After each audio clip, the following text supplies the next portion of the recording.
నువ్వు మాట్లాడకపోతే చచ్చిపోతానేమని భయంగా ఉందయ్యా. మాట్లాడు please.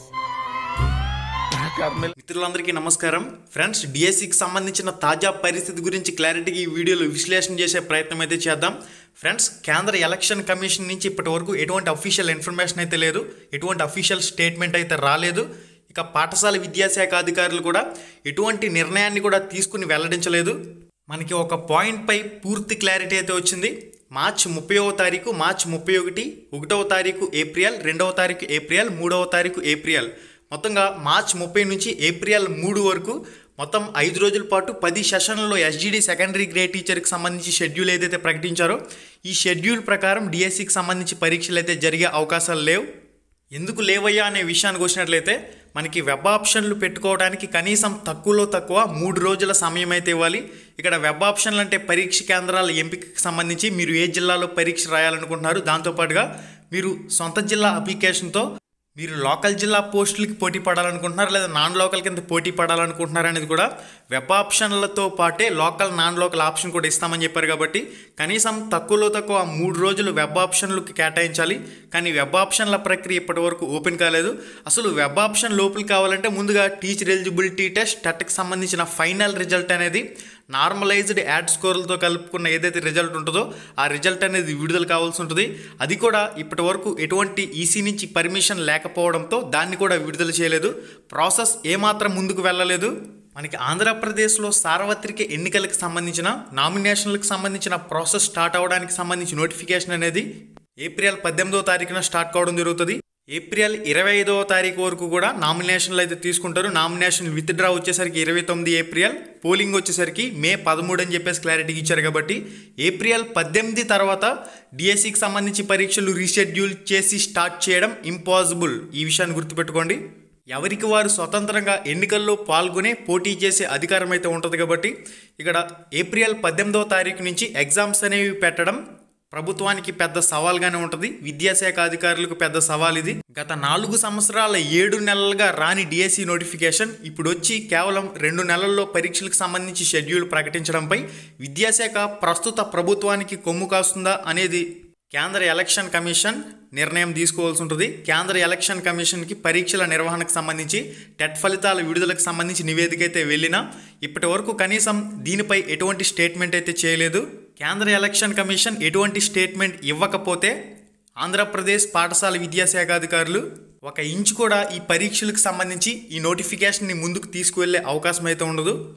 UPSC union public service commission, APPSC Andhra Pradesh public service commission, ఈ తరహాలో డిఎస్సి డిస్ట్రిక్ట్ సెలక్షన్ కమిటీ పాఠశాల విద్యాశాఖ అధికారులు ఒక స్వతంత్ర నిర్ణయాన్ని తీసుకుని ఎన్నికల సమయంలో 32 రోజుల పాటు పరీక్షలు జరుగుతున్నాయి కదా, అది ఆన్లైన్లో పరీక్షలు అయితే జరుగుతున్నాయి.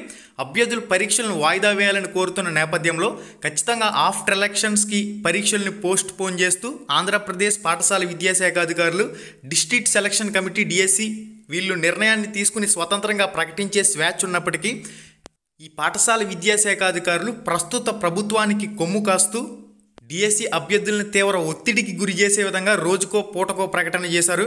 మన ఆంధ్రప్రదేశ్ ప్రధాన ఎన్నికల అధికారికి డైరెక్ట్గా చాలామంది వినతి పత్రాలు సమర్పించారు. ఇటు మెయిల్స్ రూపంలో, సోషల్ మీడియా వేదికగా సెంట్రల్ ఈసీ కానివ్వండి, స్టేట్ ఈసీ కానివ్వండి, కొన్ని వందల వేల లక్షల మెయిల్స్ అనేవి ఆల్రెడీ వాళ్ళకి రిసీవ్ అయి ఉన్నాయి. కాబట్టి వాటన్నింటినీ కూడా పరిశీలన చేసుకున్న తర్వాత దీనిపై ఏదైనా స్టేట్మెంట్ చేస్తే చేయొచ్చు. ఏపీ డిఎస్సి 2024కి సంబంధించి పొలిటికల్ డ్రామాకి సంబంధించి వాళ్ళు కూడా ఎక్కడ రెస్పాండ్ కాని పరిస్థితి.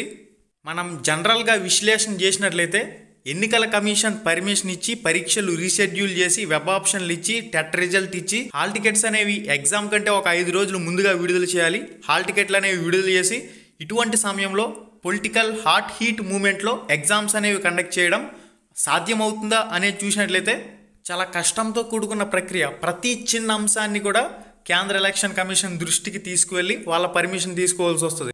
గత 4.5 సంవత్సరాలుగా రాని నోటిఫికేషన్, గత 4 సంవత్సరాలు 7 నెలలుగా రాని నోటిఫికేషన్ ఇప్పుడు ఎలక్షన్ ముందు వచ్చి పరీక్షలు పూర్తి చేసే విధంగా ముందుకు ఎందుకు వెళ్తున్నారనేది ఇవన్నీ కూడా కేంద్ర ఎలక్షన్ కమిషన్ కూడా సమీక్ష చేసే అవకాశం అయితే ఉంటుంది. ఖచ్చితంగా ఆఫ్టర్ ఎలక్షన్స్కి ఎగ్జామ్స్ వెళ్ళే అవకాశం చాలా ఎక్కువ. అయితే దీనిపై ఎవరు స్పందించాలి?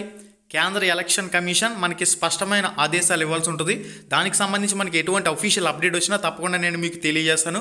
ఒకవేళ పాఠశాల విద్యాశాఖ స్వతంత్రంగా ఏదైనా నిర్ణయాన్ని తీసుకుని ప్రకటించినా కూడా అఫీషియల్గా ఏదైనా స్టేట్మెంట్ వస్తే తప్పకుండా నేను మీకు తెలియజేస్తాను. ప్రిపరేషన్కి మరింత సమయం ఉంటుంది, అయినప్పటికీ మీరు ప్రిపరేషన్ కొనసాగించాలి ఖచ్చితంగా. మనకి అఫీషియల్ స్టేట్మెంట్ వచ్చే వరకు కూడా మీ ప్రిపరేషన్ ఏదైతే ఉందో ఖచ్చితంగా కొనసాగిస్తూనే ఉండండి. ఒక విషయం గుర్తుపెట్టుకోండి, మీరు టెన్షన్ పడవలసిన అవసరం లేదు. ఎగ్జామ్స్ అనేవి ఖచ్చితంగా సమయం అయితే ఇక్కడ మనకి వ్యక్తిగత అభిప్రాయాలకి తావు లేదు. ఎలక్షన్ కమిషన్ స్పందించి తీరాలి. ఎలక్షన్ కమిషన్ స్పందిస్తేనే వాళ్ళు ఏమనుకుంటున్నారు, వాళ్ళు ఏం చేద్దాం అనుకుంటున్నారు అనేది వాళ్ళు రెస్పాండ్ అయితే మనకి ఫుల్ క్లారిటీ డేటా అయితే వస్తుంది. వాళ్ళు రెస్పాండ్ కాకుండా మన వ్యక్తిగత అభిప్రాయాలకి విశ్లేషణకి ఇక్కడ తావు లేదు. జస్ట్ మీకు ఒక అవగాహన కోసం మాత్రమే తెలియచేయడం జరుగుతుంది. ఈ విషయాన్ని కూడా గుర్తుంచుకోవాల్సిన అవసరం అయితే ఉంది. మీ ప్రిపరేషన్పై కాన్సన్ట్రేషన్ చేయండి అభ్యర్థులందరూ కూడా. ఇటు ప్రతిపక్షాలు చూసినట్లయితే మేము అధికారంలోకి వచ్చిన 60 రోజుల్లో ఈ డిఎస్సిపై తొలి సంతకం చేస్తామని, మ్యాక్సిమం ఖాళీలు భర్తీ చేస్తామంటున్నారు. తెలంగాణలో ఎలా నోటిఫికేషన్ వచ్చిందో ఆ రేంజ్లో మనం ఎక్స్పెక్ట్ చేయొచ్చు. ఇది కొంచెం ఆశాజనకమైన వార్తగానే కనిపిస్తూ ఉంది కాబట్టి ఎవరి పొలిటికల్ గేమ్ వాళ్ళు స్టార్ట్ చేశారు కాబట్టి అభ్యర్థులందరూ కూడా ప్రిపరేషన్ ప్రశాంతంగా చేసుకోండి. ఒకటి, పాఠశాల విద్యాశాఖ పరీక్షలు పెట్టే చిత్తశుద్ధే ఉంటే, ప్రభుత్వానికి కొమ్ము కాసే ఉద్దేశమే లేకపోయి ఉంటే మనకి ఈపాటికే 2022లో టెట్ వచ్చింది. అప్పుడే డిఎస్సి ఇచ్చి 6 నెలల సమయం ఇచ్చి పరీక్షలు ఈపాటికి పూర్తి చేసి పోస్టింగ్లు కూడా పూర్తి చేసేవాళ్ళు. వీళ్ళకి చిత్తశుద్ధే లేదు, పరీక్షలు పెట్టాలనే ఇంట్రెస్ట్ లేదు. అప్రాంటిస్ విధానం అంటారు. 2 సంవత్సరాల టీచర్ ట్రైనింగ్ కోర్సులు పూర్తి చేసుకుని ఇటు టీచర్ ఎలిజిబిలిటీ టెస్ట్, టెట్ పరీక్షలు పాస్ అయ్యి ఇక్కడ ఐఏఎస్ రేంజ్లో ఉన్న ఈ డిఎస్సి ఎగ్జామ్ని క్రాక్ చేసి జాబ్ కొడితే అక్కడ మళ్ళీ అప్రాంటిస్ విధానం అంటూ ఒక 2 సంవత్సరాల పాటు అప్రాంటిస్ విధానం అంటున్నారు. అప్రాంటిస్ విధానం గుర్తుపెట్టుకోండి, 2 సంవత్సరాలని ఇంకొక 2 సంవత్సరాలకి పొడిగించిన ఆశ్చర్యపోవాల్సిన అవసరం లేదు. ఇవన్నీ కాదు, అప్రాంటిస్ విధానం తీసి పక్కన పెట్టాలి. జీవో నెంబర్ 117 రద్దు చేస్తే కొన్ని వేలల్లో ఎస్జిడి సెకండరీ గ్రేడ్ టీచర్ పోస్టులు అనేవి పెరుగుతాయి. దీంతో పాటుగా ఈ అప్రాంటిస్ విధానం తీసి పడేసినట్లయితే రెగ్యులర్ పే స్కేల్ ఏదైతే ఉంటుందో ఎస్ఆర్ ఓపెన్ అయ్యి డైరెక్ట్గా ట్రెజరీతో ఎవరైతే జాబ్ కొట్టిన అభ్యర్థులు లింక్ అవుతారో అప్పుడు మాత్రమే పర్మనెంట్ ప్రభుత్వ ఉద్యోగులుగా ఉంటే బాగుంటుంది. ఇప్పుడు 2011లో రద్దయిన అప్రాంటిస్ విధానం మళ్ళీ తెరపైకి తేవడం ఎంత దారుణమో. ప్రపంచ బ్యాంకుకి డిఎస్సి అభ్యర్థులు నమ్మేసి ప్రభుత్వ ఉద్యోగుల కింద కాకుండా ఒక టెంపరీ ఉద్యోగి కింద భర్తీ చేసే ప్రయత్నం అయితే చేయడం మాత్రం సరికాదు. రెగ్యులర్ పే స్కేల్ అనేది ఖచ్చితంగా అమలు చేసి తీరాల్సిందే. ఈ ప్రభుత్వ హయాంలో గడిచిన దాదాపుగా 5 సంవత్సరాల కాలంలో ఒక్కటంటే ఒక్క పర్మనెంట్ ప్రభుత్వ టీచర్ ఉద్యోగాన్ని భర్తీ చేయకుండా చరిత్రలో మిగిలిపోయిన వాళ్ళు ఎవరైనా ఉన్నారంటే వారెవరనేది మీకే తెలియాలి. ఎన్నికల ముందు హడావిడిగా నోటిఫికేషన్ ఇచ్చి పరీక్షలంటూ ఎన్నికల స్టంట్ ప్లే చేయడం మాత్రం సరికాదు. మెగా డిఎస్సి హామీ ఇచ్చారు, 23,000 టీచర్ పోస్టుల భర్తీ అన్నారు. తీరా చూస్తే కనీసం తక్కువలో తక్కువ 10,000 పోస్టులకైనా నోటిఫికేషన్ వస్తుందని అభ్యర్థులు ఎదురు చూస్తే అది కూడా రాని పరిస్థితి. ఏదైనా భారీ ఎక్స్పెక్టేషన్లు పెట్టుకోవడం ఇప్పటికీ కూడా సరికాదు. తెలంగాణలో 11,000 ఈ రేంజ్లో అనుబంధ నోటిఫికేషన్ అయితే ఇచ్చారు. ఆంధ్రప్రదేశ్ కూడా మరొక తెలంగాణ కింద మారబోతుందా అనేది రానున్న రోజుల్లో తెలుస్తుంది. ఓకే గైస్, ఇప్పటి వరకు ఉన్న సమాచారం అయితే ఈ విధంగా ఉంది. ఒకటి, కేంద్ర ఎలక్షన్ కమిషన్ నుంచి ఏదైనా స్టేట్మెంట్ వచ్చిందంటే మీకు తెలియచేయడం జరుగుతుంది. కేంద్ర ఎలక్షన్ కమిషన్ కూడా ఆచితూచి 10 సార్లు ఆలోచించి మాత్రమే నిర్ణయం తీసుకుంటుంది కాబట్టి అభ్యర్థులు ఎవరు కూడా ఆందోళన చెందవలసిన అవసరం లేదు. ప్రిపరేషన్పై ప్రశాంతంగా కాన్సన్ట్రేట్ చేయండి. మన యూట్యూబ్ ఛానల్లో 80% సిలబస్ అనేది టెస్టుల పరంగా కంప్లీట్ అయిపోయింది, మీరు చెక్ చేసుకోవచ్చు. మొత్తం తెలుగు 3rd క్లాస్ నుంచి 10th క్లాస్ వరకు కంప్లీట్ చేయడం జరిగింది. 1 to 5th class EVS completed, 6th to 10th class social completed. Model పేపర్లు అయితే ఒక 9 మోడల్ పేపర్లు ఫైనల్ గ్రాండ్ టెస్ట్ల తరహాలో కంప్లీట్ చేయడం జరిగింది.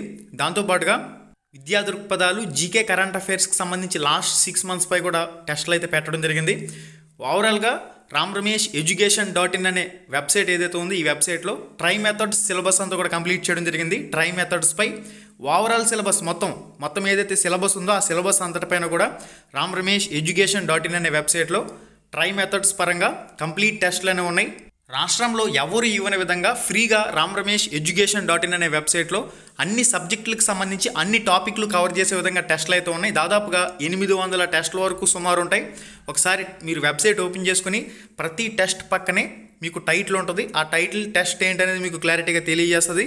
మీరు రోజుకి తక్కువలో తక్కువ ఒక 5 నుంచి 4 టెస్టులైనా సరే ప్రాక్టీస్ చేసినట్లయితే ఒక 2 నెలల్లో మొత్తం ఎగ్జామ్స్ అన్నీ కూడా కంప్లీట్ చేసుకునే అవకాశం అయితే ఉంటుంది. కాబట్టి రామ్రమేష్ education.in అనే వెబ్సైట్లో ఇప్పుడు పెట్టబోయే ఎగ్జామ్ కానివ్వండి, ఆల్రెడీ పెట్టున్న ఎగ్జామ్స్ కానివ్వండి, అన్నీ కూడా ప్రాక్టీస్ చేసుకోండి. మళ్ళీ వీడియోలో మళ్ళీ కలుసుకుందాం. శుభం, ధన్యవాదాలు.